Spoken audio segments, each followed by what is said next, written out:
With Uncharted 4 coming out a few days from now, I figured I'd do a video about it, mainly focusing about the multiplayer, since that's what I've always done on my channel.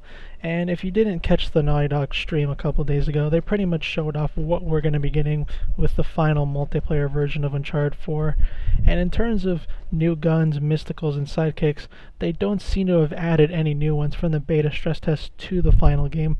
They have renamed a couple of things. For example, the M24 bolt-action sniper has been renamed to the Mazer LDR, and I'm sure they have made some slight adjustments to weapon balance, since there was quite a few weapon adjustments during the beta stress test. For example, the Metler was notoriously broken at the launch of the beta, but they eventually toned that down, and of course they eventually buffed the FAL, which was horribly underpowered at the start of the beta, and eventually became a top tier weapon by the time this beta was over and during the stress test.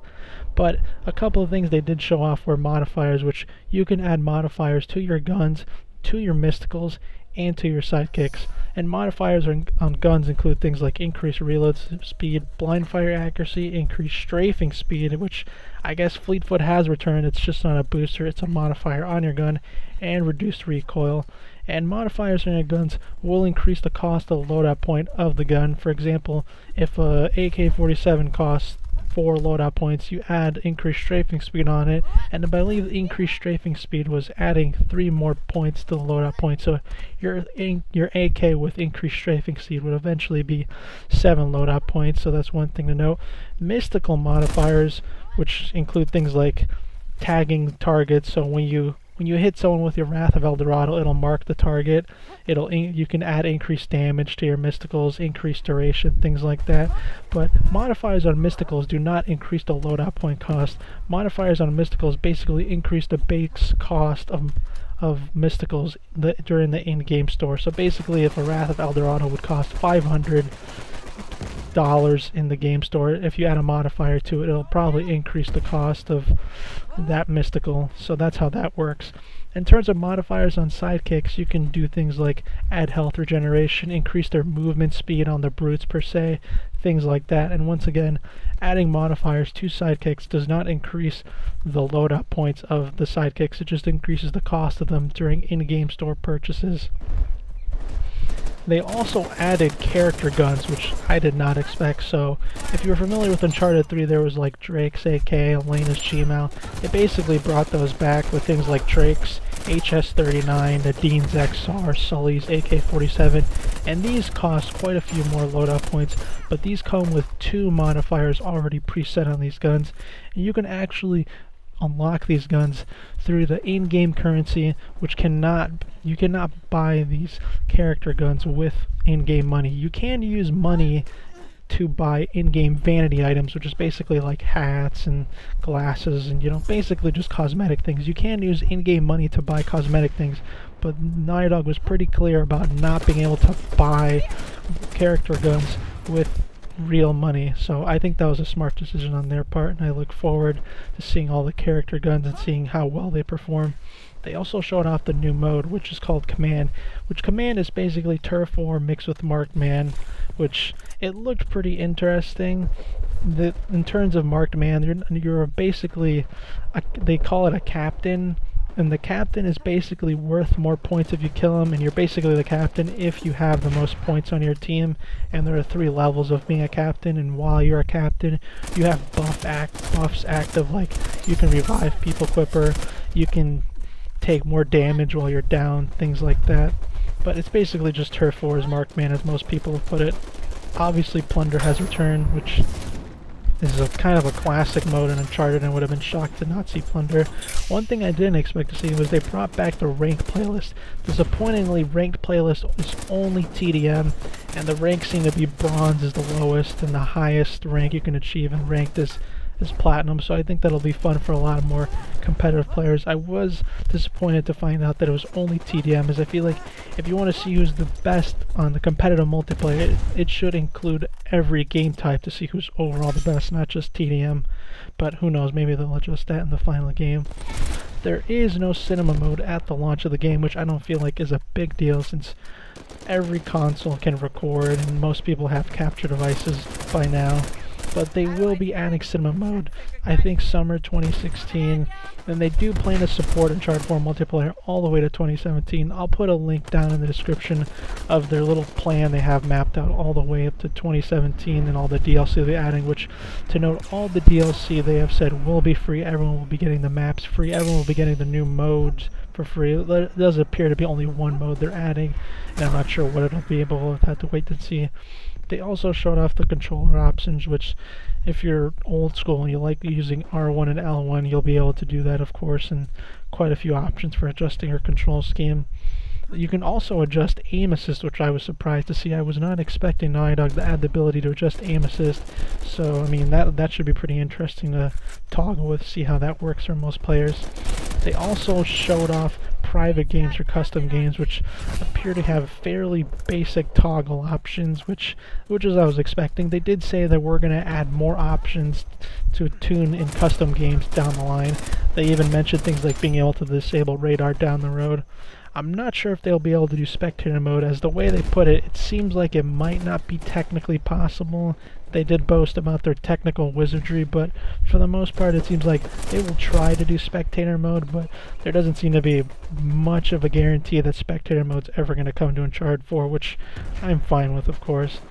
But in terms of Uncharted 4 competitive, one thing that really surprised me seeing them show off in custom games was the ability to disable downs, which had a lot of people talking in the Uncharted competitive community, since a lot of people, as most people know, were pretty vocal about not liking the whole down system, since that's basically something that kind of was introduced in The Last of Us, and as most people know, The Last of Us is the one pioneering Uncharted 4, but I mean, The Last of Us team was the same team that did Uncharted 2, and Uncharted 2 was an amazing game, and in my opinion, a vastly better multiplayer game than Uncharted 3, far more balanced and polished and clean, but that's neither here nor there. But a lot of people really don't like downs, and they feel like it isn't Uncharted, since they're all used to the Uncharted 2, Uncharted 3 style of play. So when you got to see the ability to toggle downs on and off, a lot of people were very eager to say that that was something that they wanted to see either in objective modes only or just play with no downs altogether, which I am personally against completely, since Uncharted 4 is basically revolving around downs. That's like a core mechanic. It's not like turning off mysticals or sidekicks, which are little additions. That changes the gameplay completely, and it pretty much puts it in line to be Uncharted 2 or 3, which, like I said, I love Uncharted 2. Uncharted 3 was, you know, I have mixed feelings about overall, but I love those games overall, I would say, but I don't want to play Uncharted 2, Uncharted 3 again. I want to play Uncharted 4, and Uncharted 4 is about downs, and disabling downs is completely going to change the way not only most people play, but play at a competitive level, and I think that would confuse a lot of players who are just starting out trying to see what Uncharted 4 multiplayer is about, and then you see these competitive tournaments that were most likely going to host a couple at least, and they see that people who play competitively, there's no downs. While you play public matches, there is a down system, and that the whole game revolves around downs. So I do not agree with disabling downs at all in TDM or in Plunder or Command whatsoever, but I'm not totally against it. I mean, if the gameplay plays better without downs in certain modes, something like that, then maybe I'll be attuned to it, but as of right now, I'm pretty strongly against downs, just because it would be too much of a drastic change from public games to custom games, and I feel like custom games, while I know most people say, well, custom games are totally different from public games, they should be as close to public games as possible. You don't want a situation where half of the game is banned in competitive play, because that's just a problem in my opinion, and I think a lot of people would agree with me as well.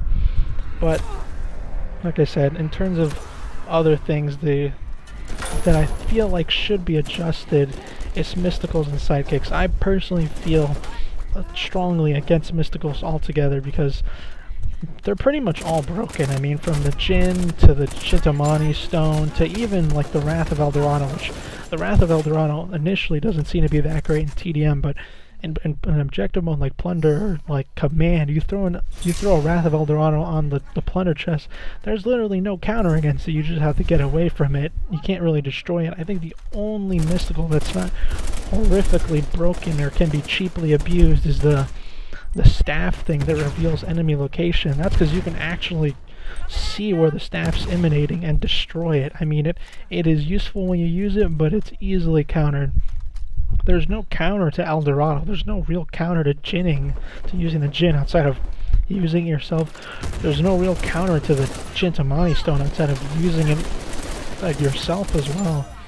Like, these things just aren't very balanced, and I feel like they're just gonna kind of be abused in the long run, so I would prefer to not see mysticals in competitive play, but I'm fine with trying them out at first. But like I said, I feel pretty strongly that they're gonna be broken, and I feel like eventually the competitive community is gonna conclude that they probably shouldn't be in competitive play. In terms of sidekicks, I actually don't feel they're broken so much as annoying, and they don't really add much. I mean, they're slightly useful. I feel like the best one might be the hunter, because it pretty much shows you where the other enemy team is. So if you're in a stalemate and you can't really find where people are at, if it's very campy, you can just send a hunter and they'll probably find the other team and where they're all kind of located together. Outside of that, most of the sidekicks are very easily killed, only do a little bit of damage, and they're just not that useful. So if they were to allow sidekicks in competitive play, I wouldn't be a fan of it, but I don't have an issue with them as much as mysticals, because they're just not as broken. They're just kind of annoying slash kind of not that strong, but we'll have to wait and see, since now they have modifiers, so we'll see how effective they are. And I mean, if we allow mysticals and sidekicks in competitive play, maybe we can make it work to where everyone runs like one specific mystical, one specific sidekick. We only allow one at a time, because I can imagine the horror of having like a full team of, if we're like, oh, everyone can use whatever they want. I could just see full teams using Shintamani stones, or we have another situation like in the beta where everyone's just dashing around with the gin, things like that, or just having a full team of Eldorados just getting tossed in objective modes constantly during plunder and command, and that just doesn't sound very fun or balanced or competitive whatsoever to me. But like I said, we'll have to wait and see. I'm sure we'll be playing around with it a bit. There's no real reason to get too excited or heated about banning things right now till we have the game in our hands, but overall, like I said, I feel pretty strongly against mysticals, and I'm kind of on the fence about sidekicks, not because I think they're broken, just because I just don't think they're that good or useful. And we all know there's in-game purchases, and hopefully they fine-tune them a little bit more from the beta stress test of the final game, because the only really good purchasable weapons were the RPG, which is just one RPG, and the Brock 44. The Brock 44 was basically a deagle, but with really nasty blind fire. Like, I would literally use Jin and just rush people with it and just blind fire with it and get like multiple kills with it. The Brock thing's real power was just how lethal it was at blind firing, because it's pretty effective to aim snipe with the Brock, but I did not expect the deal to be incredibly dangerous at blind fire, which if you played around with it, you'd find out that the Brock was incredibly good at blind fire. But like the Condor, which was like the purchasable shotgun, the purchasable machine gun, and the purchasable assault rifle, which basically just shot really fast and like would get you maybe one kill, those guns were pretty terrible, and I have no idea when anyone purchased them. So we'll have to wait and see if they buffed up any of those. Maybe buff the shotgun at least, so we can have 3 viable purchasables, because judging from the beta and stress test, the only purchasables worth buying are an RPG and a Barak 44. So we'll have to see how purchasables play out in the long run. And in terms of like boosters, I'm surprised you can just, if you notice during the live stream on Twitch, which if you want I'll put a link in the description so people can watch the archived video of Naughty Dog's multiplayer big reveal of everything on Twitch, but you can disable boosters, which I'm surprised, since most boosters don't seem to be that powerful. They did add a couple of new ones that caught my attention. For example, Ghost, which is as a cute little ghost little symbol on the little booster, but it basically makes you dead silent, which I'm not sure how useful that's going to be. They already stated they're not going to be adding skeleton skins at launch, so all you little skeleton tryhards are going to have to wait a little bit, or maybe you won't even get your skeletons this time around. But there's basically a perk that's like dead silence from Call of Duty. They also added things like nimble hands, which basically sounds like Monkey Man, and they also added a booster where if you shoot someone you automatically mark them, which doesn't make much sense to me because they still have the booster for marking. So basically you can either choose a booster and press like L3 and mark someone, or you can have a booster where you shoot them and it automatically marks them. I'm not sure why anyone would really use the marking booster over the damage on marking, because it just seems like a lot easier to just tag someone and shoot them and mark them, kind of like what the call out did in Uncharted 3, versus actually spending the time to like aim at someone, press the marking button, which I think was L3, and then shoot them. There's more steps to that than just using mark on damage. So, I mean, boosters overall in Uncharted 4 didn't seem to be that strong or effective. They just added a slight enhancement to it, which I'm happy about overall, since Uncharted 2 and 3 had a history of having a bit overpowered boosters in terms of there was only a handful, 3 or 4, that were really good, and everything else was just gimmicky or completely useless overall. So I think they did a fine job with the booster balance this time around. They actually just add small little additions to it, but they did add a couple new boosters that we'll have to play around with, see how effective they are. But I imagine boosters are going to play a big part in multiplayer, just help everyone overall. So that's why I'm a little shocked they can toggle boosters. But overall, I'm very excited for Uncharted 4 multiplayer. I played the beta and the stress test a lot. I mean, initially, I know a lot of people are like, oh, this is an Uncharted, this is more like The Last of Us, like 2.0 or whatever. And to be honest, I really liked The Last of Us multiplayer before they started adding all these purchasable weapons and quite a few adjustments, of course. But I really like The Last of Us. I, of course, love Uncharted multiplayer. And while initially I wasn't feeling Uncharted 4 multiplayer like many people, because it just didn't totally feel like the Uncharted 2, Uncharted 3s I was used to. It felt more like The Last of Us, so I was a little disappointed about that at first. Eventually it grew on to me, and I feel like the hybrid of Uncharted 2 and The Last of Us is a good fit, and it just feels like a good game. Even if people say, oh, this isn't really Uncharted, at the end of the day, I feel like Uncharted 4 multiplayer, if it's not Uncharted to you, it's still a very good, enjoyable multiplayer game. Is it balanced? Of course not. It's a very hard thing to achieve perfect balance in any multiplayer game. And ultimately, I'm sure there's going to be a handful of guns that are just broken overpowered, but as long as there's nothing that's like outlandishly broken, for example, the FAL SS from Uncharted 3 or early on in Uncharted 2 with the FAL just being blatantly stronger than everything. Of course, they tone these things down, but I feel like Uncharted 4 multiplayer, judging from the beta stress test, in terms of meta, which if you don't know who a meta is basically what the multiplayer flexes, what's dominant, what's powerful. I felt like the meta was incredibly balanced for a beta, and during the beta stress test, they did multiple updates to like ensure that they were listening to people and adjusting things that need to be adjusted, and it sounds like they do plan on supporting this game all the way up to 2017, so I think that's a good thing. We'll have to wait and see what happens after 2017, but I have high hopes for Uncharted 4 multiplayer. I really enjoyed it at the end of the day, and I'm really excited to play the final product, and I do really look forward to some intense competitive play with Uncharted 4 multiplayer, since that's always been my thing. And hopefully Uncharted 4 competitive lasts for quite a while, because I don't want to see it to die out quickly, which it's one of my fears of the game, since I know a lot of people in the Uncharted community just were it was a very bipolar game when people finally got to try the multiplayer out. Some people liked it, a lot of people didn't like it. We'll just have to wait and see what happens, but that's about it for this video. As always, I'm curious to hear your feedback about Uncharted 4 multiplayer. Did you like it? Are you excited for the final game? And what you want to see for Uncharted 4 multiplayer competitive in terms of balance and tournaments and things like that. Leave your comments and thoughts below. Enjoy the rest of the gameplay, and I'll see you guys later, and I'll see you in Uncharted 4 multiplayer in a couple days. Peace.